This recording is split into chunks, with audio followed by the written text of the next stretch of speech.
largest planting of mission olives anywhere. It's the heritage olive variety in California and the New World.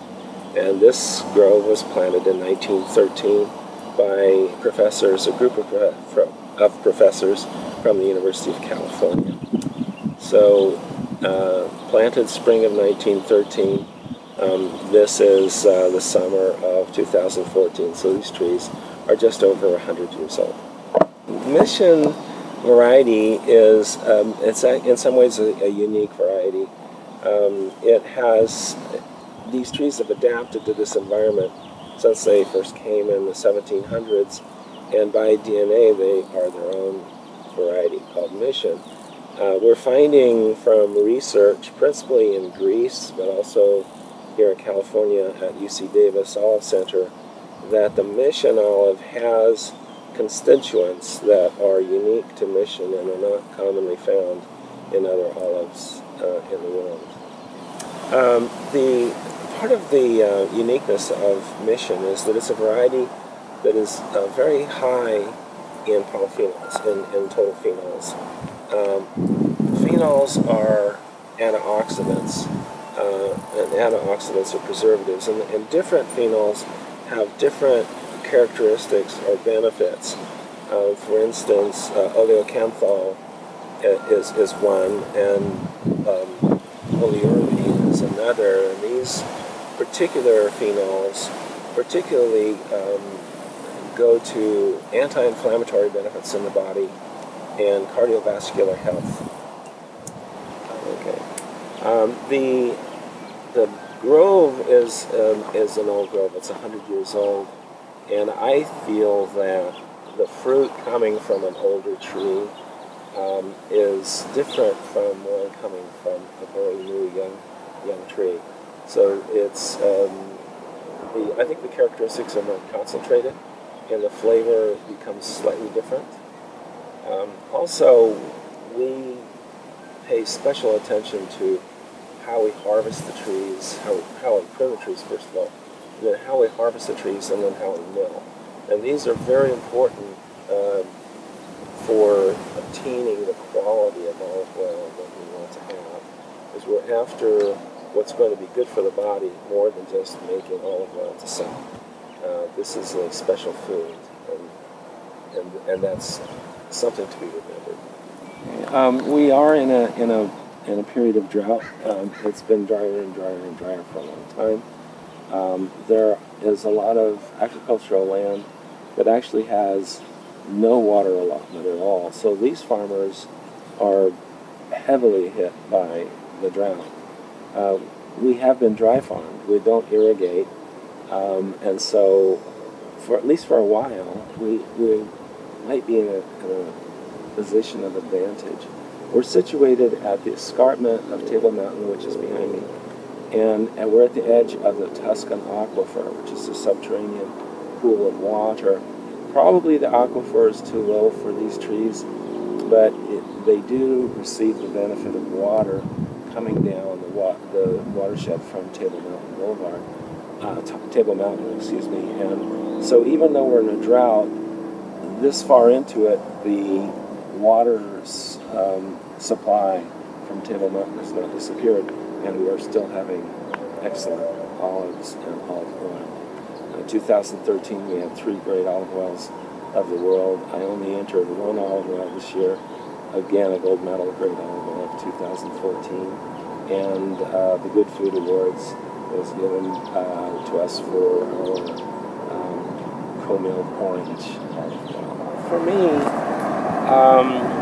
some of the interesting factors have been in working on the grove here have been finding new ways, first learning about the olive tree itself and how it might be pruned to greater advantage, and what we might do with the soils here, done differently than in broader industrial agriculture. This is an area that we do not till, so we want to learn how to enhance the viability and the health of the soil without disturbing it. This can be done with cover crops, with chipping the woods from the prunings rather than we don't burn anything anymore. We want what comes out of the ground to go back. We want to learn about not only the health of the soil, but the health of the beneficial insects and birds and whatnot above ground. So it's a total picture, a symbiotic picture. This is enlivening to me to be thinking about these things.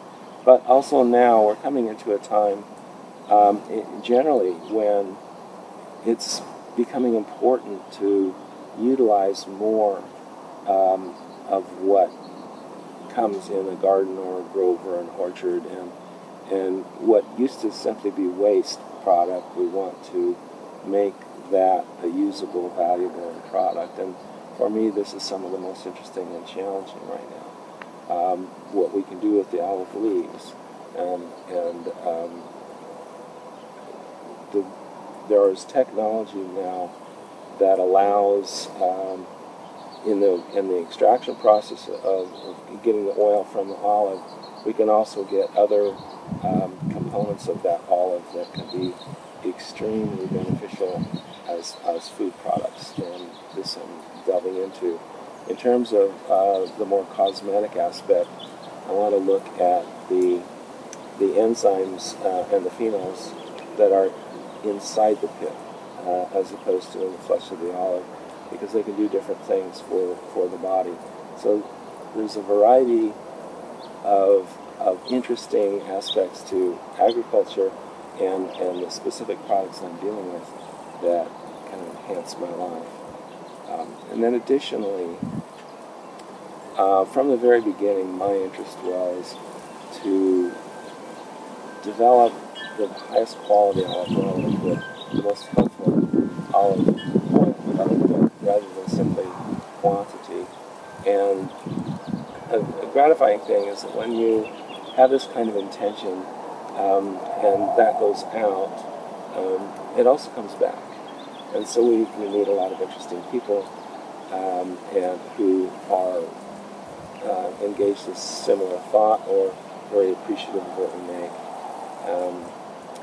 And these factors that form a kind of a universe of this life and this work and this product, this is what's gratifying to me.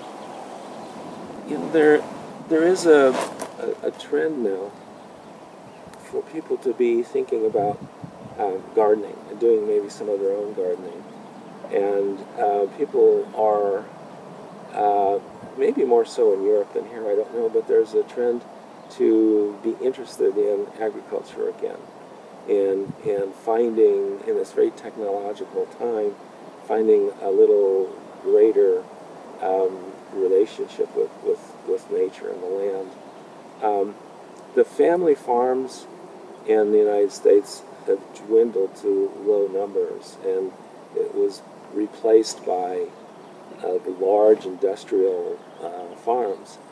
And this is unfortunate that I feel that it went in that direction, but I think it's good in the future we will have a greater emphasis on family farms here.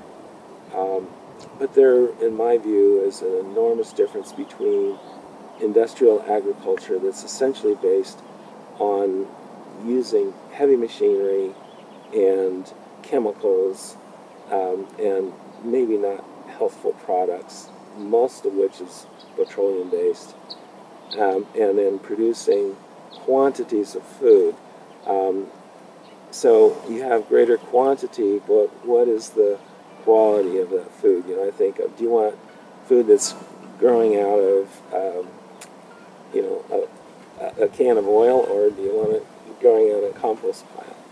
So family farms are, I think, going to have greater interest in the future, and there will be possible for not the mid-sized or larger family farms, but the smaller ones that can supply local communities, local sources. This is a greater trend toward going to the farmer's market on a weekend or whatever day and getting your local fresh vegetables right there. And I see more and more people interested in both growing food and consumers that want this. So I think it's a healthy future for us.